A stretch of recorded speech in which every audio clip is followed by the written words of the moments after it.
बिस्मिल्लाहिर्रहमानिर्रहीम। अस्सलाम वालेकुम नाज़रीन। कल जो ड्रामा हुआ परवेज़ खट्टक और इमरान खान के दरमियान, ये ड्रामा नहीं था, ये ड्रामे की तमहीद था उस ड्रामे की जो अब बिल की मंजूरी के बाद शुरू होने वाला है। और बिल मंजूर कराने वालों ने बिल मंजूर कराना था, उसके बाद अगला मरहला शुरू होना है। और दूसरा, इसके साथ ही मैं आपको ये भी बताऊंगा कि परवेज़ खट्टक ने इमरान खान की एक नहीं 2 बार बेइज्जती की।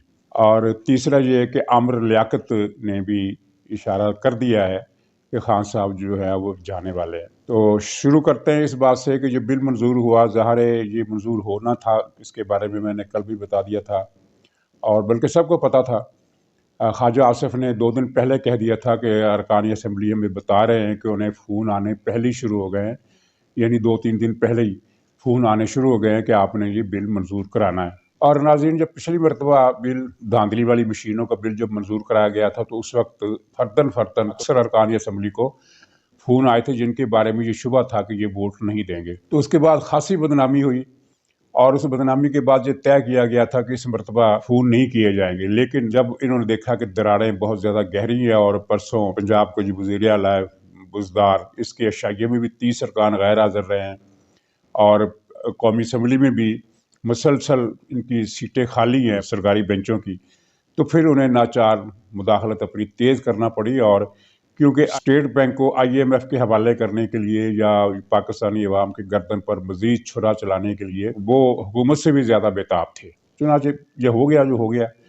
तो अवाम तो किसी खाते में नहीं है, खाता तो उस खेल का है जिसमें वो अपना उनका कुछ अपना भी फ़ायदा होता है या अपनी मजबूरी होती है। तो मजबूरी ये है कि इमरान खान को हटाना है।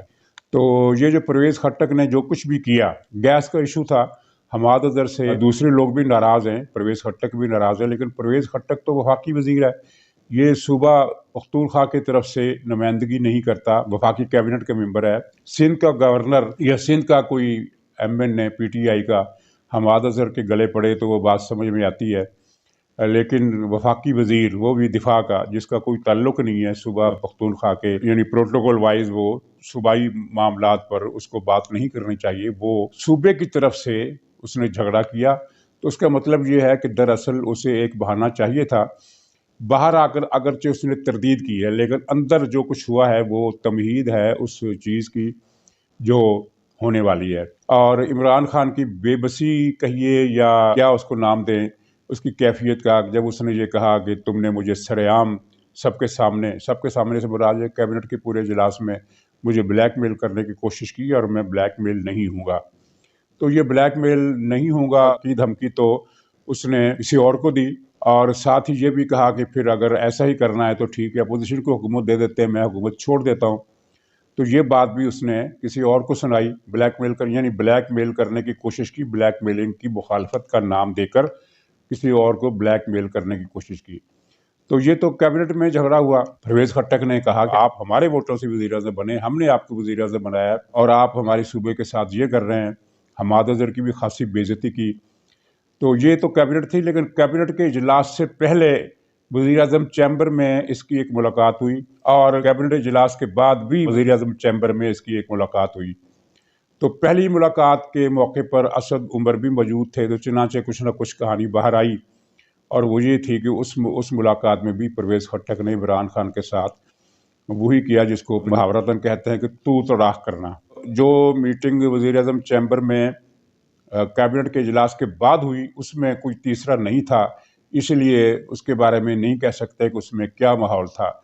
लेकिन ये सूरत हाल जो है इमरान खान के लिए तशवीशनाक है। इमरान खान का मसला यह है कि वो खुलकर परवेज़ खट्टक को नाराज़ भी नहीं कर सकता, ना हमाद अज़हर को नाराज़ कर सकता। इसलिए परवेज़ खट्टक के साथ 10 अरकान कौमी असम्बली का एक ग्रुप है।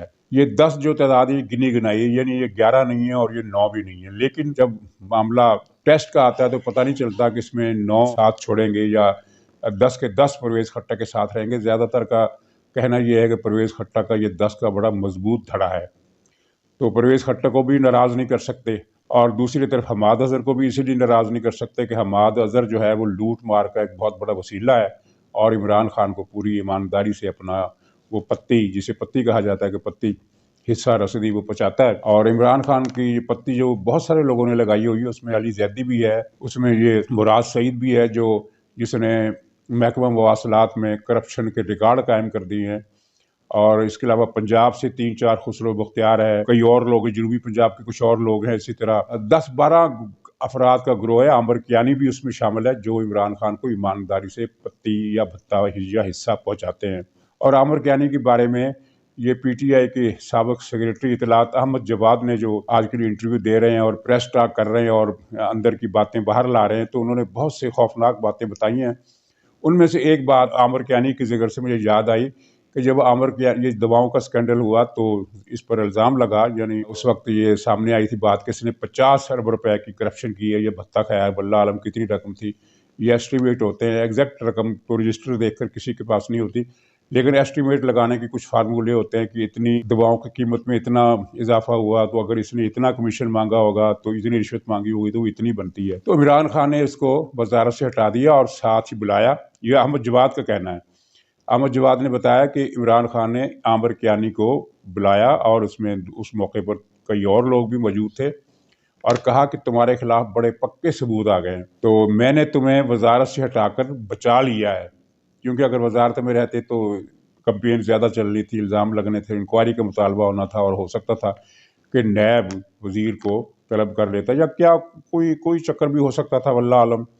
ये अहमद जवाद ने नहीं बताया और ये हमें भी सही अंदाज़ा नहीं है कि क्या होना था, लेकिन कुछ न कुछ होना था। जब ही इमरान खान ने कहा कि मैंने तुम्हें वजारत से हटाकर बचा लिया है, मतलब यह है कि करप्शन की हलाशेरी उसने दी और ये कहा कि अगर सबूत ये पक्के सबूत ना आते तुम्हारे खिलाफ तो फिर मैंने तुम्हें नहीं हटाना था, लेकिन अब मजबूरी है कि तुम्हारे खिलाफ सबूत बाहर आ गए हैं तो कुछ शोर मचेगा, शायद पार्टी के अंदर से भी कोई आदमी उठकर बयान दे दे या एहतजाज करे, इस तरह का। तो इस अहमद जवाद की इस गवाही से ये बात पक्की हो गई, पक्की तो पहले थी, मजीद पक्की हो गई कि करप्शन करने वाले हर वजीर के सर पर इमरान खान का हाथ होता है और इमरान खान हिस्सा रसदी वसूल करता है। और ये वही इमरान खान है जिसने कैबिनेट में परवेज़ खट्टर को मुखातब करते हुए कहा कि मेरा तो कोई कारोबार भी नहीं है, मैं तो करप्शन भी नहीं करता और मैं तो मुल्क बचाने की जंग लड़ रहा हूँ, हालांकि इसके सबसे ज़्यादा कारोबार है। बजाते खुद इसका जो ये अस्पताल है, कैंसर का अस्पताल है, वो बहुत बड़ा बिजनेस है। उसके चंदे की रकम ये आधी खा जाता है, जो जिस तरह के लोग बताते हैं। बल्कि सरफराज नवाज का एक इंटरव्यू आया था, उसमें उसने कहा था कि शुरू ही में, यानी बहुत पहले की बात है, ये आज की बात तो अब तो माशाल्लाह बहुत तरक्की कर गया होगा करप्शन में, तो शुरू में जो इसको चंदा मिला वो इतना ज़्यादा था कि उससे 3 या 4 ऐसे अस्पताल बन सकते थे, लेकिन उसने एक बनाया, बाकी 3 अस्पतालों का जो चंदा था वो कहाँ गया, ज़ाहिर खा गया। और ये अस्पताल अब भी कारोबार है क्योंकि ये सबसे महंगा अस्पताल है, आगा खान अस्पताल के बराबर का महंगा अस्पताल है। आगा खान भी महंगा अस्पताल है, लेकिन वो रिफाई इदारा नहीं है, वो कमर्शियल इदारा है, कारोबारी इदारा है। तो ये उतना ही महंगा जितना कि आगा खान का अस्पताल, तो फिर इसका मतलब ये है कि ये रिफाही इदारा नहीं है, ये मुनाफे पर चलता है, उसका मुनाफा भी वसूल करता है। और अब भी इस अस्पताल के लिए चंदा मांगा जाता है और पूरे मुल्क से, पूरी दुनिया से लोग इसको खैराती, रिफाई और नेकी का काम समझकर इसे चंदा देते हैं।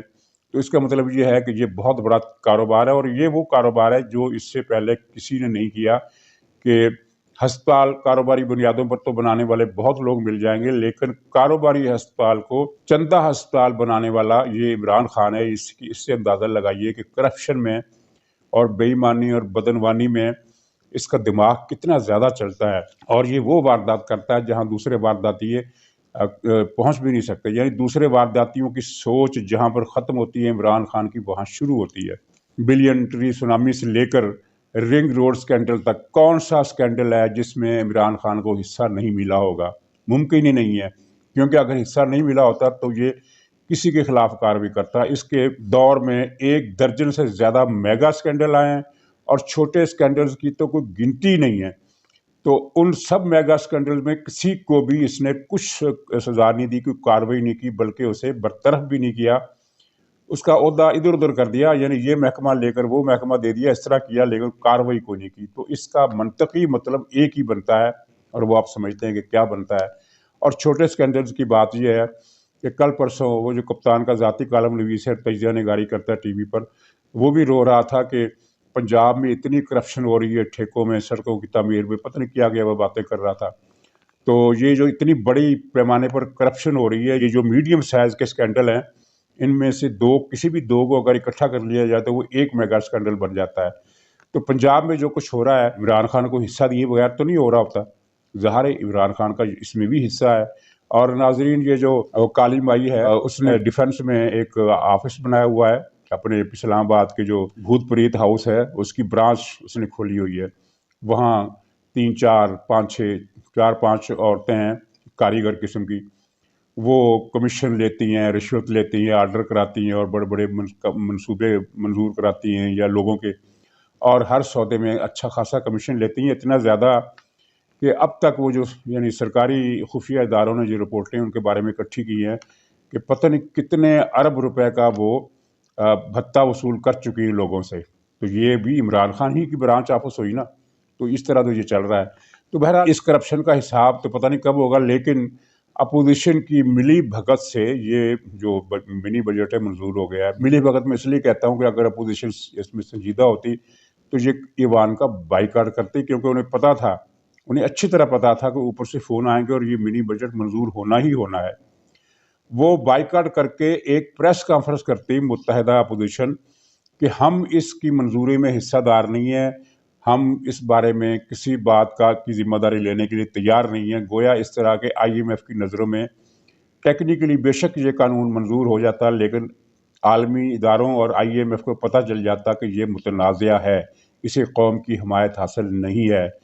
تو اپوزیشن نے یہ نہیں کیا، اس میں شہباز شریف بھی آن بورڈ تھے اور زرداری صاحب بھی آن بورڈ تھے۔ اب یہ اس منی بجٹ کی جتنی مرضی مخالفت کریں، جتنی مرضی اسے گالیاں دیں اور یہ کہیں کہ قومی اسمبلی میں آپ نے ان کا رویہ دیکھا ہوگا، کوئی جذباتی، کوئی پرجوش، کوئی ہیجانی رویہ نہیں تھا، بلکہ ایک رسمی سا احتجاج تھا، اور شاید یہ طے تھا کہ بھئی ہم اتنا احتجاج کریں گے اور آپ نے اتنا جواب دینا، اور چنانچہ معاملہ قومی اسمبلی میں ٹھنڈا رہا۔ نعرے لگے کچھ وہاں کہ چور ہے عمران خان، چور ہے، اس طرح کے نعرے لگے، لیکن وہ زیادہ دیر نہیں لگے، چند بار لگے، اور باقی کوئی ادھر ادھر شیم ویم کے نعرے، کچھ اس طرح کی چھوٹی موٹی باتیں۔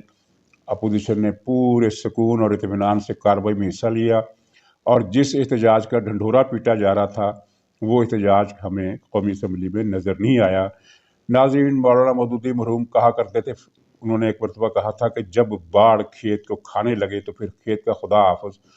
تو حضور بات یہ ہے کہ یہ پاکستان کے خلاف جو قانون سازی ہوئی ہے، پاکستان کے خلاف، پاکستان کے وجود کے خلاف، پاکستان کی بنیادوں کے خلاف جو قانون سازی ہوئی ہے، عوام کا گلا کاٹنے کے لیے ہوئی ہے، تو یہ کیسی ہوئی ہے؟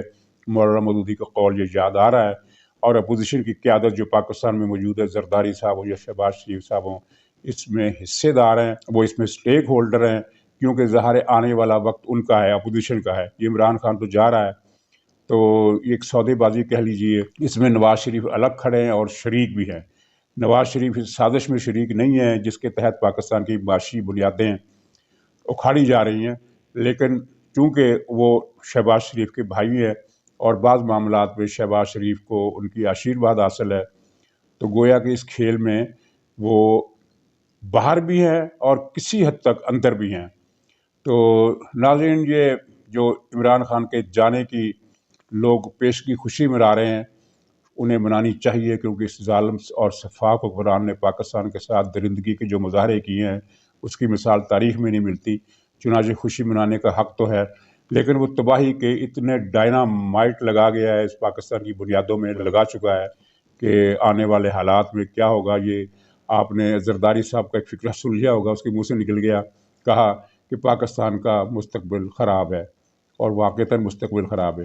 تو آخر میں ناظرین، عامر لیاقت جو ایک بڑا ہے تو بہت غلیظ اور بدبودار آدمی، لیکن ہمیں تو خبر سے غرض ہے، اس سے کل پھر پوچھا گیا کہ آپ کو کون لایا، تو اس نے کہا کہ وہی جو 5 سال کے لیے لاتے ہیں، اور پھر ساتھ اس کے منہ سے نکلا کہ اور کبھی کبھی 5 سال سے پہلے ہی بھیج دیتے ہیں، کبھی کبھی 5 سال سے پہلے ہی بھیج دیتے ہیں۔ تو ناظرین، عامر لیاقت چونکہ ان کا بھی آدمی ہے اور عمران خان کا بھی آدمی ہے، سب کا آدمی ہے، چنانچہ یہ اطلاع اس کے منہ سے پھسل گئی یا اس نے خود اگال دی، واللہ عالم۔ تو ناظرین، اجازت دیجیے، انشاءاللہ کل پھر ملاقات ہوگی۔ خدا حافظ۔